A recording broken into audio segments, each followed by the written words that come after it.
Hello, Assalamu alaikum friends. Welcome to my YouTube channel. Back with another video.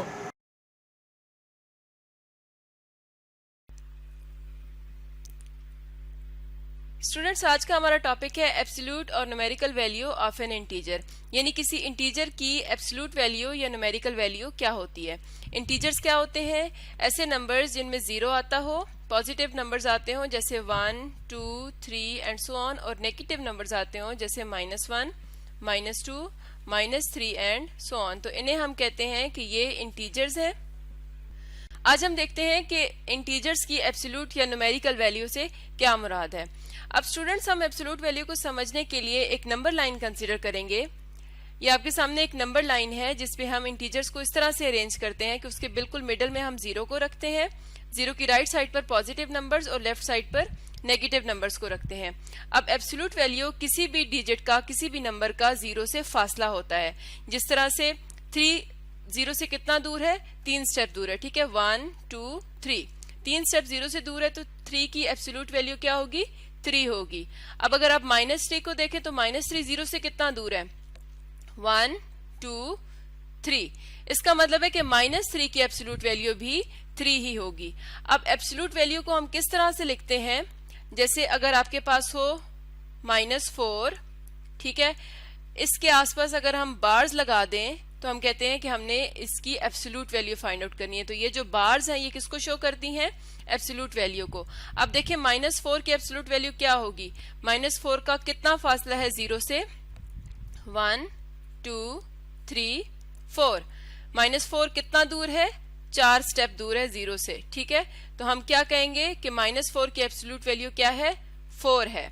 इसी तरह अगर आप 4 की एब्सोल्यूट वैल्यू फाइंड आउट करना चाहें तो कैसे करेंगे? 4 का डिस्टेंस देखें जीरो से, 1, 2, 3, 4। तो ये भी कितना दूर है? 4 स्टेप्स दूर है जीरो से। तो हम क्या करेंगे कि 4 की एब्सोल्यूट वैल्यू कितनी आ गई? 4 आ गई। इसका मतलब है स्टूडेंट्स, हम लिख सकते हैं कि -4 की एब्सोल्यूट वैल्यू बराबर है 4 की एब्सोल्यूट वैल्यू के, और ये कितनी है?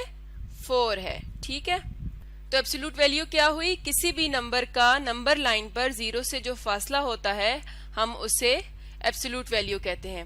अब आपने अगर इसको याद रखना चाहें तो ये याद रख सकते हैं कि एब्सोल्यूट वैल्यू के अंदर अगर कोई नेगेटिव इंटीजर आ जाए तो आपने उसके साथ से माइनस का साइन हटा देना है, या माइनस के साइन को एब्सोल्यूट वैल्यू खत्म कर देती है, ठीक है। अगर इससे रिलेटेड हम मजीद कुछ एग्जाम्पल्स देखना चाहें, अब आपके पास कुछ एग्जाम्पल्स हैं। जैसे -4 की एब्सोल्यूट वैल्यू आपने फाइंड आउट करनी है, ये हमने ऊपर भी फाइंड आउट की है। तो -4 कितना दूर है जीरो से? 4 स्टेप दूर है। तो -4 की एब्सोल्यूट वैल्यू क्या होगी? 4 होगी। आपने सिंपली माइनस को खत्म कर देना है। नेक्स्ट है आपके पास 18। 18 की एब्सोल्यूट वैल्यू क्या होगी? 18 जीरो से कितना दूर है नंबर लाइन पर?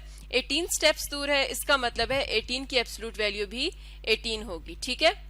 अब -5 है। जैसा कि मैंने आपको बताया कि एब्सोल्यूट वैल्यू का मतलब होता है कि आपने जो माइनस का साइन है इसको इग्नोर कर देना है, या आप इस तरह से याद रख लें कि एब्सोल्यूट वैल्यू माइनस के साइन को खत्म कर देती है। तो इसका मतलब है कि -5 की जो एब्सोल्यूट वैल्यू वो क्या होगी?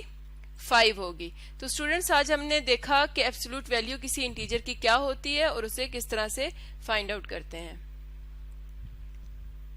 Please like and subscribe to our YouTube channel and press the bell icon so you can never miss any video from Jinnah Grammar School. अपना बहुत सारा ख्याल रखिएगा। अल्लाह हाफिज़, और कमेंट सेक्शन में ज़रूर बताएं कि आपको वीडियो कैसी लगी।